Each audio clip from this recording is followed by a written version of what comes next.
Comment utiliser l'effet de primauté et de récence à son avantage? C'est ce qu'on va découvrir ensemble dans cette nouvelle vidéo. Bienvenue à toi dans cette nouvelle vidéo. C'est un plaisir de te retrouver aujourd'hui. Vidéo sous format live Facebook et qui sera rediffusée sur YouTube et sur la page Facebook.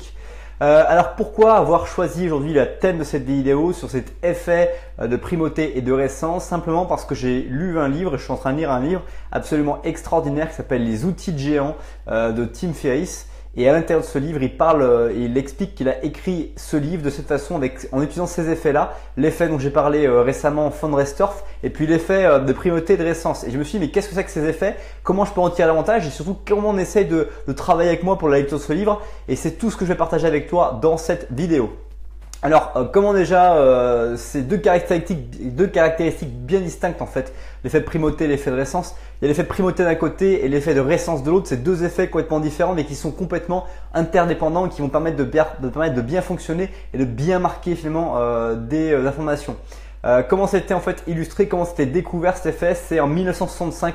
Postman, il a présenté des listes de mots à des personnes et il leur a demandé en fait à la fin de cette liste de mots de quels mots se rappelait-il. Et il s'est aperçu que les gens se rappelaient principalement des premiers mots de la liste de mots et des mots de la fin. Et il en a en fait compris deux effets, l'effet de primauté, donc l'effet de début de liste, et l'effet de récence, l'effet le plus proche par rapport à la question des mots qui étaient restés. Et du coup, il s'est dit, mais tiens, l'effet de primauté, c'est les premiers mots d'une liste sont ceux qui sont le plus souvent rappelés parce qu'ils sont transférés à la mémoire long terme, c'est ces conclusions de cette observation. Et les mots, l'effet de récence, ce sont les mots qui ont été prononcés en dernier cours, dans les derniers mots de la liste, sont les mots qui sont bien retenus également parce que, ils sont dans la mémoire court terme. Et donc, il s'est aperçu en fait d'un truc, c'est que les mots au milieu de la liste, ils n'étaient pas du tout mémorisés, voire quasiment pas mémorisés du tout.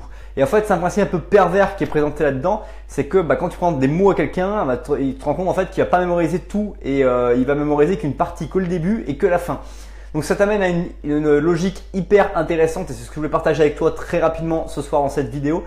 C'est qu'en fait, quand tu vas faire une conférence, quand tu vas faire un discours, quand tu vas parler avec des gens et que ton discours soit bien mémorisé par les autres, il faut que tu gardes là en tête que dans ton introduction, tu dois amener tous les mots-clés tout de suite en introduction et dans ta conclusion, tu dois les reparler de ces mots-clés. Et dans la partie développante, tu vas illustrer finalement ces mots-clés, mais tu vas t'astreindre à ne pas donner une information que tu n'aurais pas donné à l'introduction et pas donné à la conclusion parce que finalement, tu vas avoir un effet pervers qui va être que rien ne va être mémorisé par les cerveaux des gens qui vont être face à toi et donc ça veut dire que tu vas te retrouver avec peut-être la mauvaise surprise d'avoir des gens qui n'ont pas mémorisé du tout ton discours. Donc vraiment, mémorise ce truc-là que c'est hyper intéressant. C'est que quand tu parles avec quelqu'un, que ce soit professionnellement, personnellement, et que tu veux mémoriser une information, balance les mots-clés dès le début, balance les mots-clés en conclusion et illustre tes propos avec du contenu.